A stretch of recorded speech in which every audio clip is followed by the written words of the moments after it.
నమస్తే, welcome to I news. దరిదాపు ఒక 27 ఏళ్ల పోరాటం తర్వాత ఆగస్టు 1, 2024న ఒక చారిత్రాత్మకమైనటువంటి తీర్పు సుప్రీంకోర్టు నుంచి వెలువడడం జరిగింది.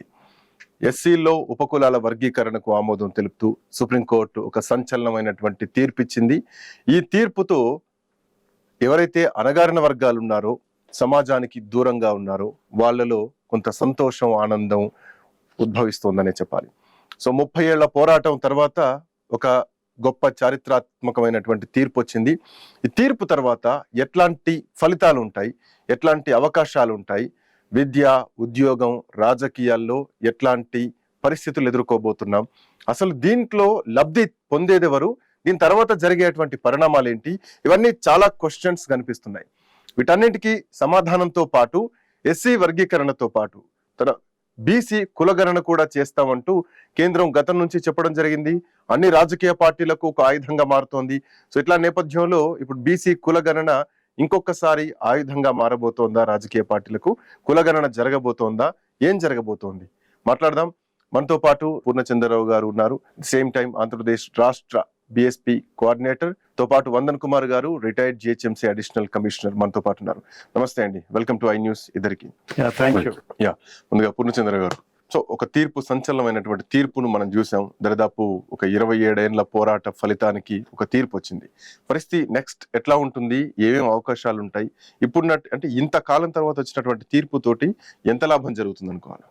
ఇప్పుడు ముఖ్యంగా ఏమవుతుందంటే, ఈ రోజు జరిగింది ఏదైతే ఉందో సుప్రీంకోర్టు ఆర్డర్స్, ఇవి రెండు వర్గాల మధ్య చిచ్చుపెట్టి ఓట్ల కోసం దండుకునే కార్యక్రమాలు తప్పిస్తే నిజంగా ప్రజలకు లాభం చేసేది కాదు.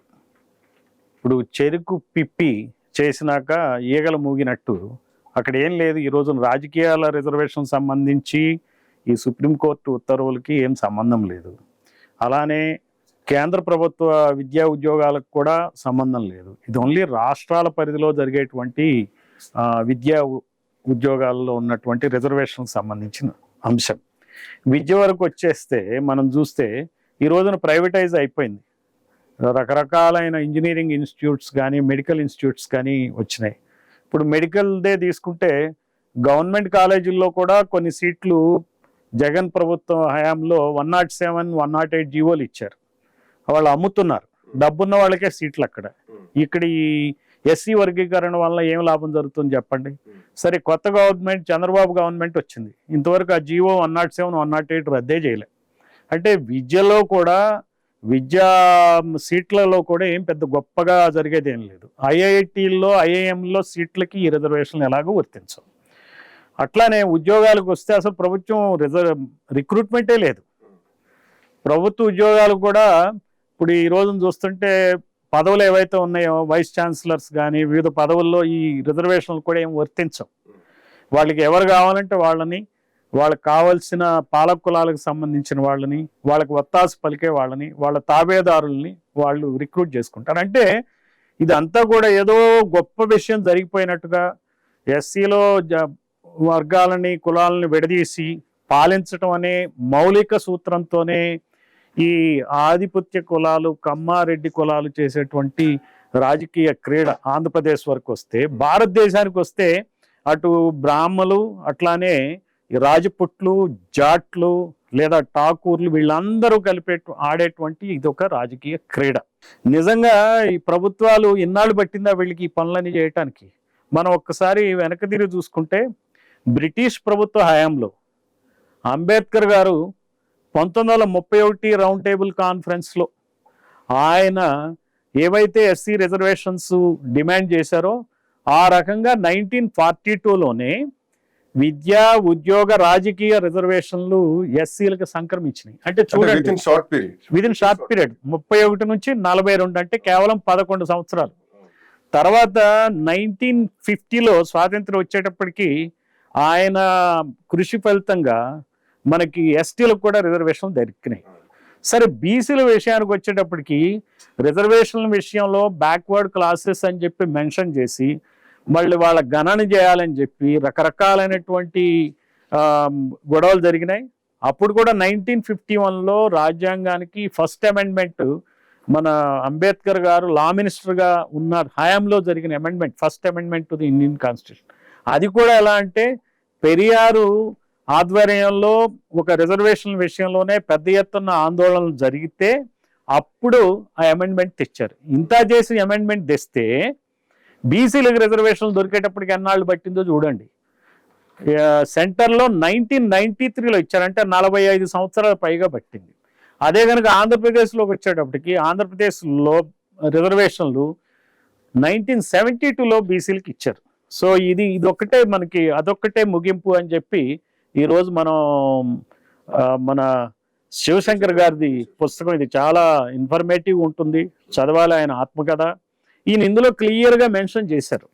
ఏమంటారంటే ఆయన రాజకీయ లబ్ధినిచ్చేలాగా ఉత్తర్వులు ఇవ్వడం, అవి కోర్టులో నిలిచేవి కాకపోవటం, అలా నిలవని తెలిసే ప్రభుత్వాలు అలాంటి ఉత్తర్వులు ఇస్తూ వచ్చాయి. కోర్టుల్లో న్యాయమూర్తులు కూడా బలహీన వర్గాలు ఎదగటం ఇష్టపడని వాళ్లే అయి ఉంటే ఖచ్చితంగా ఆ కేసులు నిలబడేవి కావు అని ఎప్పుడో ఆయన 1972 ముందే గమనించిన అంశాన్ని చెప్పారు. ఇప్పుడు కూడా ఈ రిజర్వేషన్ విషయంలో ఇల్లు అలగ్గానే పండగ కానట్టుగా ఎవరు ఆందోళన చెందొచ్చు.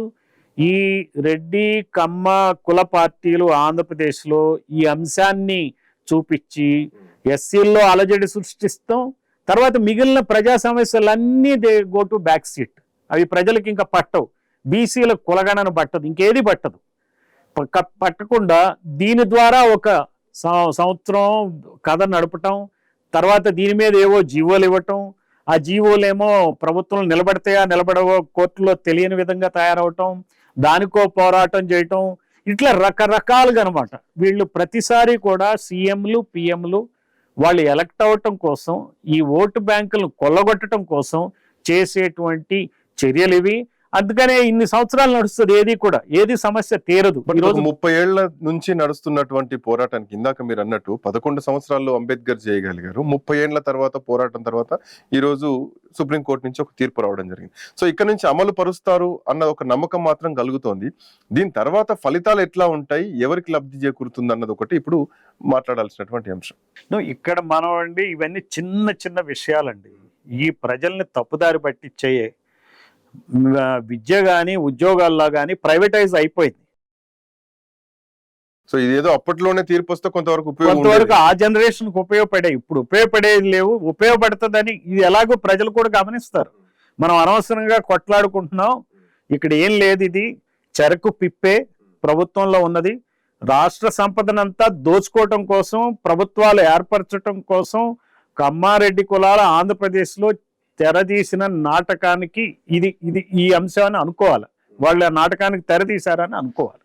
అది గమనించాలా. అటు ఎస్సీలు కానీ ఎస్టీలు కానీ డీనోటిఫైడ్ ట్రైబ్స్ కానీ బీసీలు కానీ ముస్లిమ్స్ కానీ ఈ రాజకీయ క్రీడను అర్థం చేసుకుంటేనే కానీ దీన్ని చూసి కంగారు పడాల్సిన అవసరం ఏం లేదు. మంచి జరిగిందని పండగ చేసుకునేది కాదు, నష్టం జరిగిందని బాధపడేది కాదు. మనల్ని వాడుకుంటున్నారు అని చెప్పి ఈ బహుజనులు తెలుసుకోవాలి. అది నా ఉద్దేశం. వందన్ కుమార్ గారు, ఇది ఒకటే ముగింపు అని సార్ ఒక పుస్తకం చూపించారు. ఈ ముగింపు ఇప్పుడు వచ్చిందా అంటే ఈ ముగింపు జస్ట్ ఒక పాజ్ లాగానే కనిపిస్తోంది నాకు ఆయన మాటల్లో. దీని కంటిన్యూషన్ ఏంటి అండ్ దీని చరిత్ర ఏంటి? సో ఇప్పుడు దీంట్లో బహుజనుల సిద్ధాంతం, బహుజనులు ఎక్కడ మొదలయ్యారు, అసలు చరిత్ర ఏంది, బీసీ రిజర్వేషన్లు ఎందుకు కావాలి, దీని ఈ నెక్స్ట్ స్టెప్ ఎట్లా ఉంటుంది అనుకోవాలా, ఆ మూమెంట్ అసలు వస్తుంది అనుకోవాలా? ఎందుకంటే ఎస్సీల్లో ఒక 30 ఏళ్ల నుంచి పోరాటం చేస్తే ఈరోజు సుప్రీంకోర్టు నుంచి ఒక తీర్పు వచ్చింది. బట్ బీసీలో కులగణనే ఇంకా జరగాల్సినటువంటి అవసరం ఉంది. ఏ కులం వారు ఏ డిపార్ట్మెంట్లో ఎంతమంది ఉన్నారు, ఇంకా మిగతా కులాలు కూడా వచ్చి కలిసినటువంటి సందర్భాలు చాలా సార్లు మనం చూసాం. సో దీని ముగింపు ఎక్కడుంటుంది అనుకోవాలి? రిజర్వేషన్లో విషయానికి వచ్చినప్పుడు కొంచెం చరిత్ర మాట్లాడుకుందాం. ముందు మొట్టమొదటగా భారతదేశంలో బ్రాహ్మణ వర్గాల ఆధిపత్యానికి వ్యతిరేకంగా రిజర్వేషన్ కాన్సెప్ట్ వచ్చింది. ఇది కొల్హాపూర్ మహారాజు సాహు, ఛత్రపతి సాహు మహారాజు అని, ఆయన కొలువులో ఉన్నటువంటి బ్రాహ్మణులే ఆయన్ని అవమానించిన విషయాన్ని తట్టుకోలేక మొట్టమొదటగా ఆయన కొలువులో ఉన్నటువంటి బ్రాహ్మణుల్ని 50% అంటే 50% పక్కన పెట్టి ఆ మిగిలిన 50% ఇతర కులాలతో నింపాడు తన కొలువులో. అక్కడ మొదలైంది రిజర్వేషన్. ఎప్పుడు ఇది 1902 అంటే దాదాపుగా 120 సంవత్సరాల క్రితం ఈ రిజర్వేషన్ చరిత్ర ప్రారంభమైంది 1902లో. ఆ తర్వాత ఈ రిజర్వేషన్ల విషయానికి వచ్చేసరికి ఆ తర్వాత మైసూర్ మహారాజ్ వడయార్, అక్కడ ఆయన సంస్థానంలో ఉన్నటువంటి చీఫ్ జస్టిస్ లెస్లీ అని ఆయన అక్కడ ఉన్నటువంటి పరిస్థితులు, అంటే ఈ సాహు మహారాజ్, ఈ రాజులు కదా వీళ్ళంతా, రాజుల యొక్క స్ఫూర్తితోటి సాహు మహారాజ్ చేసిన పని చూసి వడయార్ మహారాజ్ ఏంటంటే తన సంస్థానంలో కూడా 50% రిజర్వేషన్లు అక్కడ ఉన్నటువంటి చీఫ్ జస్టిస్ ఇచ్చిన రికమెండేషన్స్ మీద ఆయన ఒక 50% ఆనాడు ప్రారంభించడం జరిగింది, ఇచ్చాడు అక్కడ మైసూర్లో. అది ఇప్పుడు 1918లో జరిగింది. 1902 ఫస్ట్ స్టార్ట్ అయింది, తర్వాత 1918లో రెండు రాజ్యాల మధ్య, సంస్థానాల మధ్య. ఆ తర్వాత పక్కనే ఉన్నటువంటి తమిళనాడులో ఆ ద్రవిడ ఉద్యమం ఉంది, ద్రవిడ ఉద్యమం స్టార్ట్ అయింది. ఆ ద్రవిడ ఉద్యమం జస్టిస్ పార్టీ నేతృత్వంలో చాలా తీవ్రంగా ఆనాడు మనకు ఉమ్మడి ఆంధ్రప్రదేశ్ కలిసి ఉంది అదంతా కూడా. అప్పుడు జస్టిస్ పార్టీ అనేది పెరియార్ రామస్వామి గారి నాయకత్వంలో ఉన్నటువంటి ప్రభుత్వం, పానగల్ రాజా ఆనాడు కొన్ని జీవోలు రిలీజ్ చేశాడు. పానగల్ రాజా యొక్క నేతృత్వంలో ఆ ప్రభుత్వం 3 జీవోలు రిలీజ్ చేయడం జరిగింది, 1921, 1922, 27. ఆ జీవోల యొక్క సారాంశం ఏంటంటే 84% రిజర్వేషన్. అంటే మొట్టమొదట సాహు మహారాజు 50% ఇచ్చాడు, ఈ తర్వాత వడయార్ మహారాజు 50% ఇచ్చాడు. ఆ తర్వాత ఈ జస్టిస్ పార్టీ నేతృత్వంలో 84% బ్రాహ్మణేతరులకు. బాగా పాయింట్ బాగా నోట్ చేయాలి. అంటే బ్రాహ్మణేతరులు అంటే ఎవరు? బ్రాహ్మణులు తప్ప మిగిలిన వర్గం. అంటే వాళ్ళకి 84% ఇచ్చాడు, ఆ మిగిలిన 16% మాత్రమే బ్రాహ్మణులు. అంటే 84% అప్పుడు ఎవరున్నట్లు లెక్క? ఎస్సీలు ఉన్నారు, బీసీలు ఉన్నారు, అలాగే ముస్లింలు ఉన్నారు, క్రైస్తవులు ఉన్నారు. అంటే వీళ్ళంతా బ్రాహ్మణేతరులు 84%. ఆనాడే బీసీలకి 44%. అంతేగా మరి బ్రాహ్మణేతరుల్లో ఈ 44% అనేది వీళ్ళున్నారు. అప్పుడు రెడ్డి కమ్మలు కూడా అనుభవించారు, ముస్లింలు 16% అనుభవించారు, క్రైస్తవులు 16% అనుభవించారు. అంతే. ఆ రకంగా కమ్మారెడ్లు కూడా ఈ రిజర్వేషన్ అనుభవించిన వ్యక్తులే ఆనాడు. అయితే అందులో అనుభవించినటువంటి ముఖ్యంగా ఆ కాన్సెప్ట్ పట్టుకుంది ఎప్పుడు ఎవరంటే ఈ కమ్మలో ఉన్నటువంటి త్రిపురనేని రామస్వామి, అలాగే ఆయన అనుచరుడుగా ఉన్నటువంటి కట్టమంచి రామలింగారెడ్డి. వీళ్ళిద్దరు అక్కడ మనం చిన్న సింపుల్ ఐకాన్స్ గా చెప్పొచ్చు ఆనాడు అక్కడ ఉన్నటువంటి కులాలకు సంబంధించి. వీళ్ళు దాన్ని ఆంధ్రప్రదేశ్లో వాళ్ళు దాన్ని బాగా ఉపయోగించుకున్నారు, అన్ని రకాలుగా వాళ్ళు డెవలప్ అయ్యారు. ఆ తర్వాత చిత్రంగా ఏంటంటే ఈ రిజర్వేషన్లతో ఆట ఆడుకోవటం వీళ్ళే ప్రారంభించారు. ఇప్పుడు వాళ్ళకి అవసరం లేకుండా పోయింది. మాకు కూడా ఇప్పుడేమి ఎస్సీలకు కానీ బీసీలకు కానీ అసలు రిజర్వేషన్ల కంటే కూడా ముందు ఈ సంపద ఎంత ఉందో లెక్క తీయమనండి. ఈ సంపదలో రిజర్వేషన్ లేదు, ఆస్తుల్లో రిజర్వేషన్ ఏమీ ఉండదు, అలాగే అధికారంలో రిజర్వేషన్ ఏమీ లేదు, అలాగే ఇతర అంశాలు బోల్డ్ అని ఉన్న రిజర్వేషన్లు. ఇప్పుడు ఉదాహరణకి సెంట్రల్ క్యాబినెట్ తీసుకోండి, మోర్ దాన్ 60-70% బ్రాహ్మణులు ఉంటారు సెంట్రల్ క్యాబినెట్. అంటే భారతదేశానికి సంబంధించినటువంటి నిర్ణయాలు తీసుకునే మొత్తం కూడా బ్రాహ్మలే అక్కడ. లేదంటే జాట్లు, ఠాకూర్లు, కాయస్తులు వీళ్ళంతా కూడా అదే జాతులు కాబట్టి అక్కడ వాళ్ళు తీసుకున్నాం. అంటే మనం ఫాలో అయ్యేదంతా ఏంటి? ఈ బ్రాహ్మణులు తీసుకునే నిర్ణయాలని మనం ఫాలో అవుతున్నాం, అన్ని రాష్ట్రాలు ఫాలో అవుతున్నాం. మనం మన హల్వా తయారు చేశారు చూసారా, ఫైనాన్స్ మినిస్టర్ సీతారామన్, అందులో చెప్పారు, అందులో ఒక్క ఓబీసీ అతను తప్పిస్తే అందరూ కూడా ఈ బ్రాహ్మిన్స్ కానీ, ఠాకూర్లు కానీ, లేకపోతే జాట్లు కానీ వీళ్ళే ఉన్నారట. సో ఆ ఎంప్లాయీస్ అందరూ, ఆ సీనియర్ అధికారులు అందరూ, అంటే వాళ్ళు రూపొందించిన బడ్జెట్. అంటే ఎస్సీ ఎస్టీ వీళ్ళెవరూ లేరు, ఎవరో ఒక ఆయన ముస్లిం ఉన్నట్టున్నారు, ఒక ముస్లిం, ఒక ఓబీసీ తప్పిస్తే బీసీ ఎస్సీ ఎస్టీ మైనారిటీలు ఎవరూ లేరు, ఇద్దరే. వాళ్ళు 20 మందిలో వీళ్ళిద్దరే ఉన్నారట. అంటే ఇది యాక్చువల్గా ఏమవుతుందంటే బ్రాహ్మణ పేరణ మనం ముఖ్యంగా ఆంధ్రప్రదేశ్ వెనక్కి వస్తే బ్రాహ్మణేతరులకి రిజర్వేషన్ 84% ఇచ్చినప్పటికీ 1921లో దాన్ని అనుభవించింది రెడ్డి కమ్మ కులాలే. వాటిని అనుభవించటానికి ఉన్నటువంటి చదువు కానీ లేని వాళ్ళు ఎస్సీ ఎస్టీ మిగిలిన బీసీలు అనమాట. వాళ్ళకి ఏం లేదు, వాళ్ళు ఏమో కలెక్టర్లు కాల, ఎస్పీలు కాల, తహసీల్దార్లు కాల, సైంటిస్టులు కాల, డాక్టర్లు కాల, ఇంజనీర్లు కాల. ఇంజనీర్లు, డాక్టర్లు, వ్యాపారస్తులు అయింది రెడ్డి కమ్మ కులాల వాళ్ళే అయ్యారు. బ్రాహ్మణేతరులుగా అప్పుడు 84% రిజర్వేషన్ వాళ్ళు అనుభవించారు. వీళ్ళ ప్రభుత్వం మనకి ఆంధ్రప్రదేశ్లో ఏర్పడినాక రెడ్ల ప్రభుత్వం, రెడ్డి కుల ప్రభుత్వంగా దాదాపుగా 1952 నుంచి 1978 వరకు సాగింది ఆంధ్రప్రదేశ్. 1983 నుంచి ఇప్పుడు వరకు 2 కులాల ప్రభుత్వాలు ఏర్పడినాయి, రెడ్డి కమ్మ ప్రభుత్వాలు. ఒకసారి రెడ్డి వస్తే ఇంకోసారి కమ్మ లేదా రెడ్లు డామినేట్ చేస్తారు, కమ్మలకు కూడా సముచితమైన స్థానం ఇస్తారు.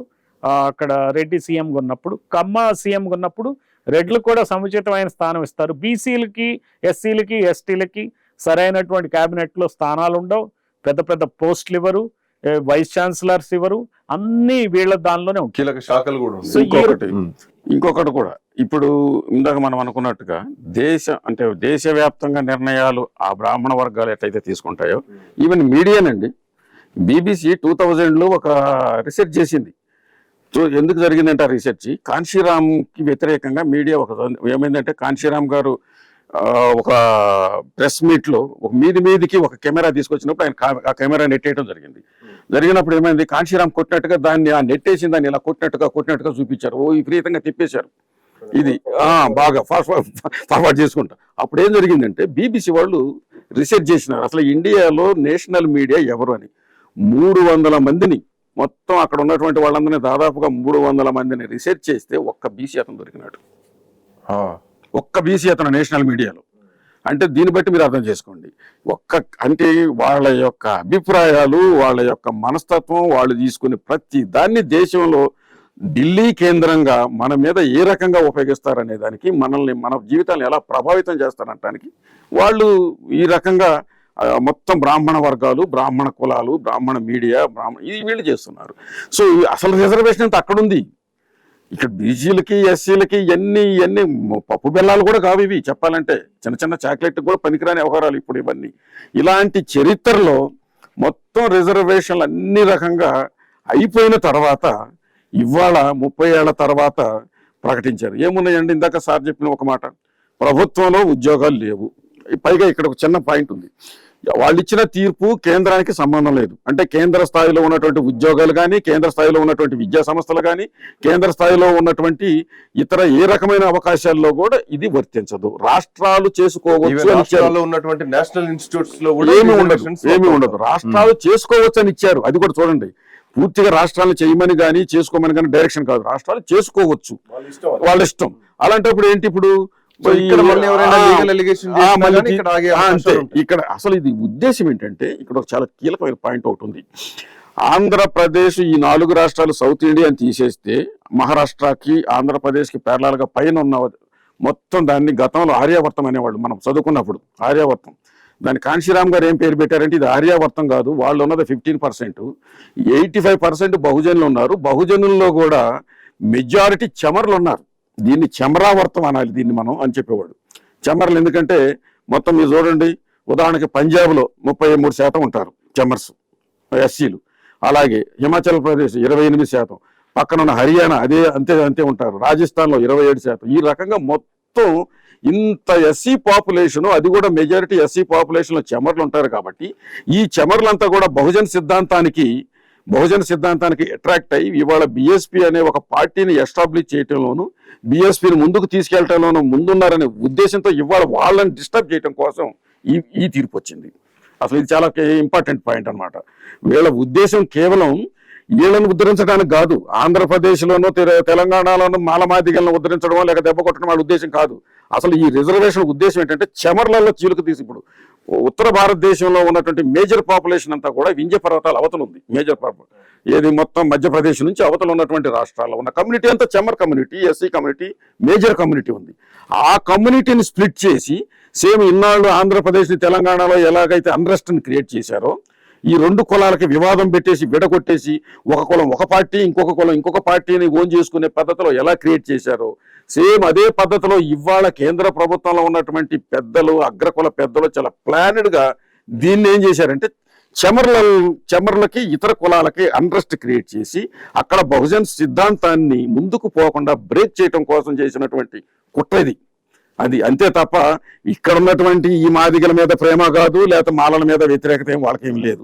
ఎందుకంటే ఇది ఒక రాష్ట్రం తీసుకునే చాలా చిన్న సబ్జెక్ట్. ఇది అసలు సబ్జెక్ట్ అంతా వాళ్ళ దృష్టి అంతా అక్కడ ఉంది. వాళ్ళు ఎప్పుడు సౌత్ ఇండియా గురించి ఎప్పుడు ఆలోచించరు.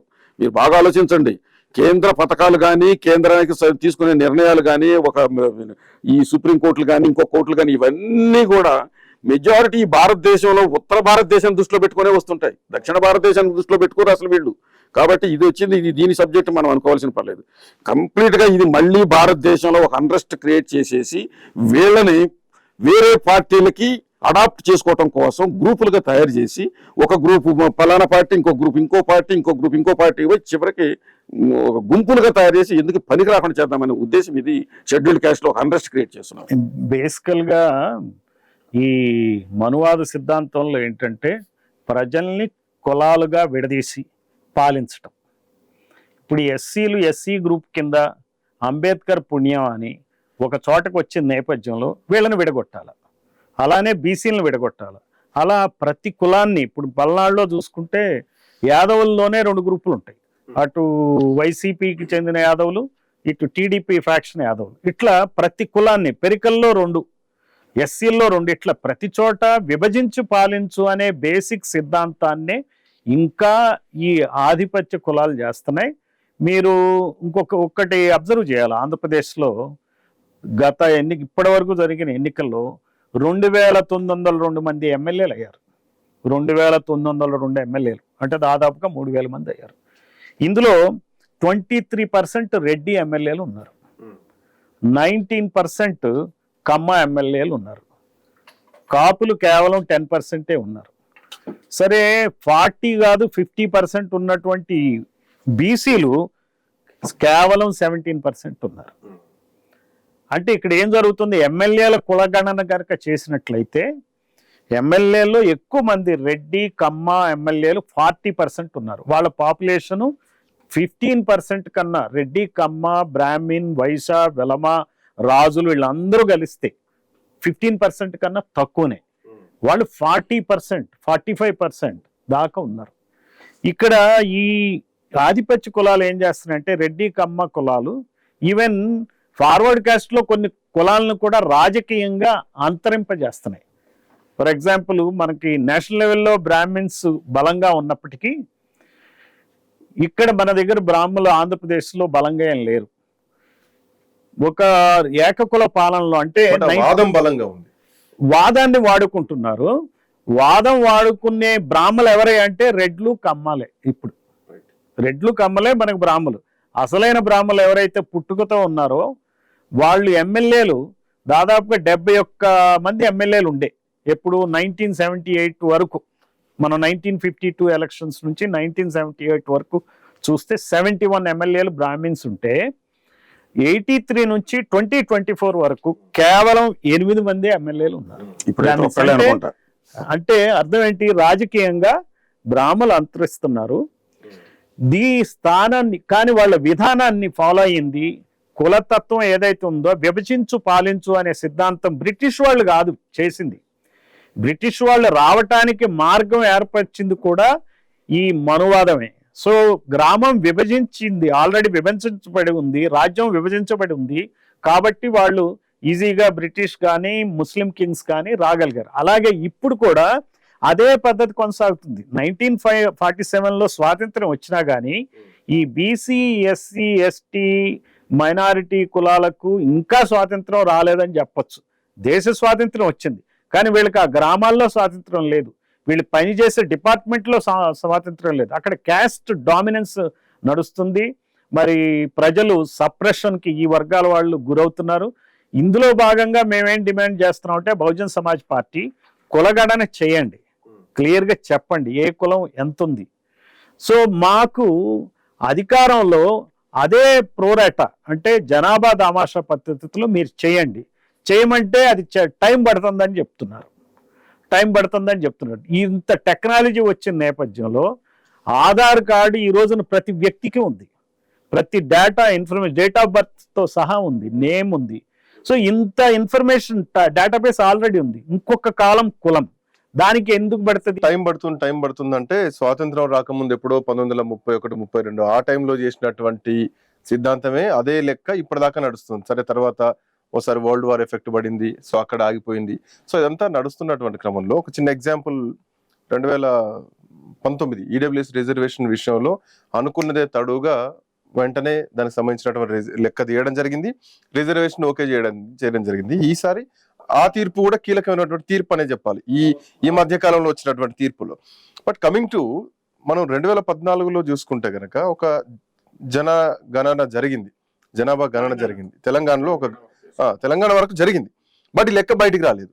అసలు అంటే ప్రభుత్వం తలుచుకుంటే ఏదైనా చేయగలుగుతుంది, ఎంతసేపట్లో అంటే అంతసేపట్లో చేయగలుగుతుంది.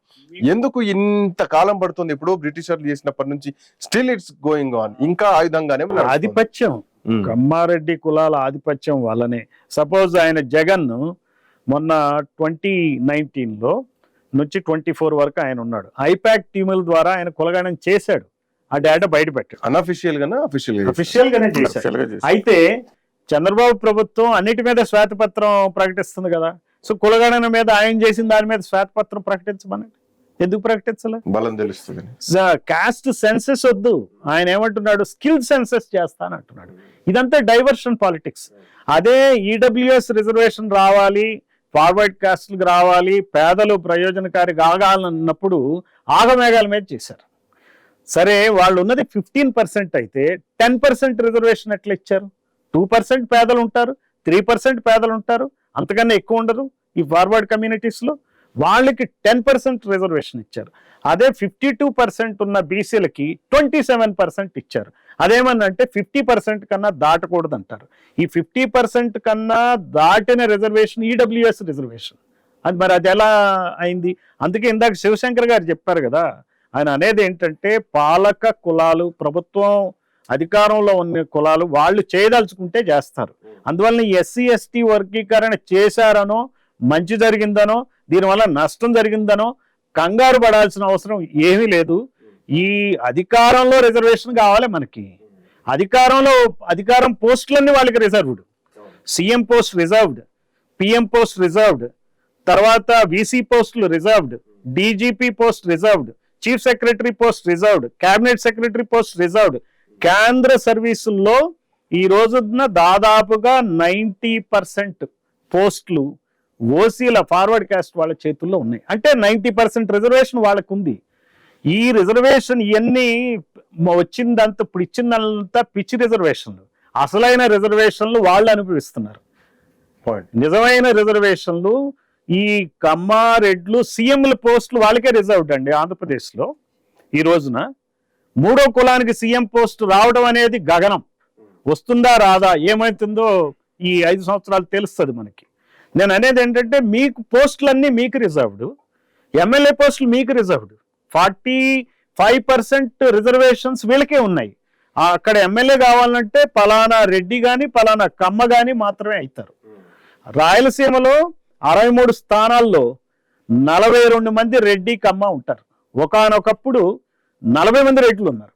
అంటే మీకు ఆ స్థానం రిజర్వ్డ్. పల్నాడులో మాచర్ల టౌన్ నియోజకవర్గం చూస్తే 17 సార్లు ఎలక్షన్లు అయితే 13 సార్లు రెడ్లే అయ్యారు. అదే వినుకొండలో 14 ఎలక్షన్లు అయితే 13 సార్లు కమ్మలే ఎమ్మెల్యేలే. మీకు పోస్టులు రిజర్వ్ చేసుకున్నారు. ఎంపీ పోస్టులు మీకు రిజర్వ్డే. సడన్ గా ఒక ఎంపీ యుఎస్ నుంచి వస్తాడు, 200-300 కోట్లు ఖర్చు పెడతాడు, సెంటర్ లో మినిస్టర్ ఆఫ్ స్టేట్ అవుతాడు. అది రిజర్వ్డ్ మీకు. సో మాకెక్కడ ఉన్నాయి రిజర్వేషన్లు? బీసీలకి, ఎస్సీలకి, ఎస్టీలకి, మైనారిటీలకి ఇవి ఇచ్చే ఏంటంటే టెక్నికల్ రిజర్వేషన్స్, పేరు చెప్పటమే. అందుకనే బహుజనులు మోసపోవద్దు, ఇది గమనించండి, ఇది అర్థం చేసుకోండి. అందుకే బహుజన్ సమాజ్ పార్టీ ఆందోళన చేపడుతుంది ఆంధ్రప్రదేశ్లో. కులగణన సీరియస్ గా తీసుకుంటాం. రౌండ్ టేబుల్ కాన్ఫరెన్స్ ఒకటి నిర్వహిస్తున్నాం బీసీ సంఘాలతో, అలాగే ధర్నాలు కూడా నిర్వహిస్తాం. ఈ వచ్చే రాబోయే రోజుల్లో 2 నెలల్లో ఈ కార్యక్రమాలను మేము చేపడుతున్నాం. ఎందుకు ఓబీసీ కులగణన జరగట్లేదు అన్నదే క్వశ్చన్. ఎందుకంటే అప్పుడెప్పుడు బ్రిటిషర్లు దేశంలో మారుమూల ప్రాంతాల్లో అవగాహన లేకుండా, దేశం పరిస్థితులను పూర్తిగా అంచనా వేయలేనటువంటి బ్రిటిషర్లు చేసినటువంటి కులగణనే ఇప్పటికీ నడుస్తూ ఉంటుంది. ఆ సెన్సెస్ మీదనే బేస్ అవుతూ ఉంటుంది. కానీ దీంట్లో కూడా చాలా తెలివిగా ఏం జరుగుతుందంటే, ఉద్యోగం, విద్య ఈ రెండిట్లలో రిజర్వేషన్ అమలు చేసి పొలిటికల్ గా మాత్రం చాలా దెబ్బతీస్తున్నది స్పష్టంగా కనిపిస్తుంది. నాకు తెలిసి ఒక 18%, 17% ఉండొచ్చేమో. సో దీంట్లో ఇంకొక పాయింట్ ఏంటంటే సార్, ఈ 30 ఏళ్ల పోరాటం, సరే పోరాటం జరిగింది ఒప్పుకోవాలి, దానికి నాయకత్వం బలంగా ఉంది ఒప్పుకోవాలి. బట్ కమింగ్ టు బీసీల విషయానికి వస్తే, ఒక నాయకత్వం గట్టిగా లేకపోవడం, గట్టిగా బలంగా ఉన్నటువంటి నాయకత్వాన్ని కూడా పనిచేయలేకపోవడం, ఇట్లాంటి ఏమైనా కుట్రపూరితంగా జరుగుతుంది అనుకోవాలా? ఖచ్చితంగా కుట్రపూరితమే. ఎందుకంటే మొదటి నుంచి వీళ్ళు మనల్ని ఎలా డైవర్ట్ చేశారంటే, మనల్ని బ్రిటిష్ వాళ్ళు విభజించి పాలించారని ఒక పాకిస్తాన్ని బూచిగా చూపిస్తూ ప్రతిసారి మొత్తం మన మెదడులో నింపేశారు. ఏది విభజించి పాలించుతున్నాం, వాళ్ళు బ్రిటిష్ వాళ్ళు చేశారు కాదు. బ్రిటిష్ వాళ్ళు అసలు ఏం విభజించలేదు, పాలించలేదు. విభజించి పాలించేది ఈ కులాలు. ప్రతి రాష్ట్రంలో ఉన్నటువంటి ఆధిపత్యంలో ఉన్నటువంటి అగ్ర కులాలు మాత్రమే విభజించి పాలిస్తున్నాయి. ఉదాహరణకి ఆంధ్రప్రదేశ్కి వస్తే కమ్మారెడ్లు విభజించి పాలిస్తున్నారు. ఈ కమ్మారెడ్లు అలాగే ఇంకొక రాష్ట్రానికి పోతే అక్కడ పటేళ్లు ఉంటారు, ఇంకో రాష్ట్రం పోతే పట్నాయకులు ఉంటారు, ఇంకో రాష్ట్రానికి పోతే ఒక్కలిగా లింగాలని ఇట్లా రకరకాల కులాలతోటి నాయరులు వీళ్ళంతా కలిసి ఏం చేస్తుంటారంటే ఏ రాష్ట్రానికి ఆ రాష్ట్రాన్ని ఒక యూనిట్గా చేసుకుని అక్కడ ఇతర బీసీ కులాలని తర్వాత ఎస్సీ కులాలని విభజించి మొత్తం వాళ్ళ పబ్బం కడుపుకుంటున్నారు అనమాట. అందులో భాగంగానే ఈ ఆంధ్రప్రదేశ్లో కానీ ఇంకో రాష్ట్రంలో కానీ బీసీ లెక్కలు వాళ్ళకి తెలుసు. ఇక్కడ తెలంగాణ రావడంతోనే ఈయన ఒక్క రోజులో ఈ మొత్తం సకల జనుల సమ్మెలాగా ఒకే రోజున ఏం చేశాడు, ఆ రోజు మేము ఆఫీసర్లుగా ఉన్నాం, ఆ రోజు చేసేసాడు, సర్వే చేసేసాడు, కానీ బయట పెట్టలేదు. ఎందుకు బయట పెట్టలా? కేసీఆర్ చేశాడు, బయట పెట్టడానికి ఆయనకు వణుకు పుట్టింది అసలు జనాభా లెక్కలు చూసి. ఎందుకంటే ఒక అనఫిషియల్ మీకు ఆయన బయట పెట్టలేదు, కానీ ఆఫీసర్స్ ఎక్కడో చోట నోరు జారుతుంటారు కదా. ఒకసారి నేను కూర్చున్నటువంటి ఒక చిన్న బోర్డ్ ఆఫ్ డైరెక్టర్స్ మీటింగ్ లో చీఫ్ సెక్రటరీ, ఆనాడు ఉన్న చీఫ్ సెక్రటరీ అనుకోకుండా బయట పెట్టేశాడు. ఏమన్నాడు? 91% ఇక్కడ బహుజనులు ఉన్నారు అన్నాడు. 91% అంటే ఈ అగ్ర కులాలు కాకుండా బీసీలు, ఎస్సీలు, ఎస్టీలు, మైనారిటీలు 91% ఉన్నారని చెప్పినాడు తెలంగాణలో అఫీషియల్. ఎందుకంటే ఆయన తెలుస్తుంది, ఆయన డేటాబేస్ లో ఉంటుంది కదా, చీఫ్ సెక్రటరీ డేటాబేస్ లో. ఆయన అన్నాడు అంటే 91% ఉన్నారని వీళ్ళు ఎందుకు ఒప్పుకుంటారండి? ఎందుకు ఒప్పుకోరంటే ఇప్పుడు ఒక 20 మంది మినిస్టర్లు ఉంటే ఎంతమంది ఉంటారు? ఇందులో ఎస్సీ ఒకడు ఉంటాడు, బీసీ వాళ్ళు ఒక ఇద్దరు ఉంటారు, లేకపోతే మైనారిటీ కూడా ఒకడు ఉంటాడు. మిగిలిన 15-16 పదవులన్నీ వీళ్ళకే ఉంటాయి. అవన్నీ లెక్క చేస్తారు కదా, అవన్నీ కౌంటర్ చేస్తారు కదా, కాబట్టి అవి బయట పెట్టరు. అందుకే వీళ్ళందరికీ తెలుసు బీసీలకి ఈ రోజు నుంచి కాదండి జరుగుతున్న దారుణం, ఇవాళ కాదు వాళ్ళకి జరిగిన అన్యాయం. 1931లో ఫస్ట్ రౌండ్ టేబుల్ సమావేశంలో 1931లో అంబేద్కర్ ప్రత్యేకంగా ఎస్సీలకి ప్రత్యేక నియోజకవర్గాలు కోరుకుంటా బీసీలకు కూడా వెనుకబడిన తరగతులు కూడా ప్రత్యేక నియోజకవర్గాలు కావాలన్నాడు. ప్రత్యేక నియోజకవర్గాలు అంటే ఇట్స్ నథింగ్ బట్ రిజర్వేషన్స్. వాళ్ళకు కూడా రిజర్వేషన్ కావాలంటే ఆనాడు ఏం చేశాడు, అదే రెండో రౌండ్ టేబుల్ సమావేశంలో మొత్తం మూడు జరిగినాయి. 1930లో జరిగింది, 31లో జరిగింది, 32లో జరిగింది. 30లో గాంధీ గారు అటెండ్ అవ్వాలి, 31కి అటెండ్ అయ్యాడు. ఎందుకంటే అంబేద్కర్ యొక్క యాటిట్యూడ్ చూసి భయవేసింది. అంబేద్కర్ డిమాండ్ చేస్తున్నటువంటి డిమాండ్లు చూసి గాంధీ భయపడి ఏం చేశాడు, రెండో రౌండ్ టేబుల్కి వచ్చేసి ఏం చేశాడు, అంబేద్కర్ అడుగుతున్నటువంటి బీసీలు ఆయనకు సంబంధం లేదు, ఆయన ఎస్సీల గురించే మాట్లాడతాడు, ఆయన వాళ్ళకే ప్రతినిధి అని చెప్పి బీసీలు నాయనుకున్నారని ఏం చేశాడంటే బాంబే నుంచి పెద్ద ఆ బీసీలో ఉన్నటువంటి కొంత జడే జవాల్కర్ లాంటి వాళ్ళ దగ్గర నుంచి టెలిగ్రామ్ తెప్పించుకున్నాడు. బీసీల నుంచి తెప్పించుకొని ఓకే మీరు సరే బీసీల గురించి మీ వెనకే ఉన్నారని చెబుతున్నారు కాబట్టి మీరు చెప్పిందే వింటామనే పద్ధతిలో ఆనాడు బ్రిటిష్ వాళ్ళు ఏం చేశారు, ఒక రిజర్వేషన్ ఏం తెప్పించుకున్నారంటే గాంధీ మా నాయకుడు అని తెప్పించుకున్నాడు గాంధీ గారు ఆనాడు బ్రిటిష్ వాళ్ళకి. తెప్పించుకున్న తర్వాత ఏమైంది, ఆ ప్రత్యేక నియోజకవర్గాలు కానీ రిజర్వేషన్లు కానీ జనాభా లెక్కలు కానీ దాంతో అక్కడ ఆగిపోయి గాంధీ గారు చేస్తాడని బీసీలు నమ్మారు. గాంధీ గారు చనిపోయాడు, ఆ తర్వాత స్వాతంత్రం వచ్చింది, చెయ్యలేదు, చనిపోయిన తర్వాత నెహ్రూని అడిగారు.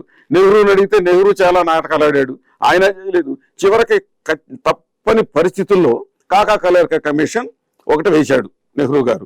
దాన్ని ఏం చేశాడు, ఆ కాకా కలేల్కర్ని అవమానపరిచారు. ఆయన ఒక రిపోర్ట్ ఏమి ఇచ్చాడంటే ఆనాడు ఉన్నటువంటి పరిస్థితుల్లో 32% బీసీలు ఉన్నారు దేశంలో అని ఒక 3,700 కులాలు మాత్రమే ఐడెంటిఫై చేయిందని రిపోర్ట్ ఇస్తే అది కూడా బ్లాక్ మెయిల్ చేసి ఆయన అవమానం చేసి ఆ రిపోర్ట్ అంతా తప్పు, దాన్ని ఇంప్లిమెంట్ చేయాల్సిన అవసరం లేదని ఆయనతోటే లెటర్ రాయించారు. భయంకరమైన నెహ్రూ రాయించారు. సెంట్రల్ హాల్ కి పిలిపించి దాని కేసీ యాదవ్ అనే ఒక ఆయన ఈ మొత్తం రిపోర్ట్ బయట పెట్టాడు. తర్వాత ఇంకొకటి చేశాడు నెహ్రూ, అంతేగా చేసింది. పాయింట్ చెప్తా మీకు, నెహ్రూకి అలివి కాని రాజకీయమైనటువంటి పరిస్థితులు ఆ రోజున ఏర్పడినాయి. ఎందుకంటే ఇప్పుడు ఆంధ్రప్రదేశ్లో రెడ్ల కులం నుంచి నీలం సంజీవ్ రెడ్డి చీఫ్ మినిస్టర్ ఆయన. ఇట్లా ప్రతి రాష్ట్రంలో కూడా ఈ భూస్వామ్య కులాలకు సంబంధించిన వాళ్ళు చీఫ్ మినిస్టర్లు కాంగ్రెస్ పార్టీని హెడ్ చేస్తున్నారు.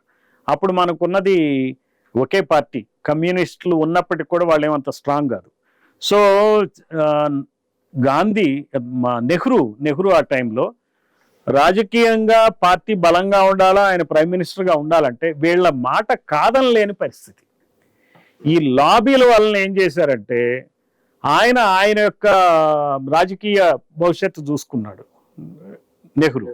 దానివల్ల ఏం చేశారు, కాకా కాలేల్కర్ నుంచే డిసెంట్గా దాన్ని తీసుకుని, నేను నా రిపోర్ట్ కరెక్ట్ కాదన్నట్టుగా ఆయన దగ్గర నుంచి తీసుకుని ఆ రిపోర్ట్ని షెల్వ్ చేస్తారు. ఆ రిపోర్టు రాజేంద్ర ప్రసాద్ గారికి సబ్మిట్ చేస్తే ఎంత 2399 కులాలు బీసీలు ఉన్నారని చెప్పాడు అప్పుడు ఆనాడు ఆ రిపోర్ట్లో.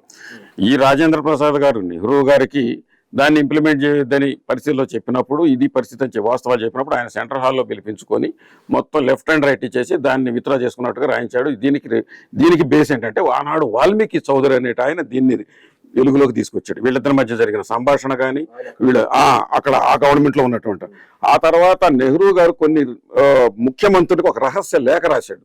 ఆ లేఖ ఫలితం ఏంటంటే దాని సారాంశం ఏంటంటే, మనం బీసీలకు సంబంధించినటువంటి జనాభా లెక్కలు కానీ వాళ్ళ రిజర్వేషన్ల గురించి కానీ ఇప్పుడు మనం ఏమాత్రం పట్టించుకోవాల్సిన అవసరం లేదు, ఇప్పుడు కరెక్ట్ పని కాదని, మొత్తానికి ఇది అవసరం లేదని రాస్తే చరణ్ సింగ్ ప్రైమ్ మినిస్టర్ అయినప్పుడు ఆ లేఖ బయటకు వచ్చింది.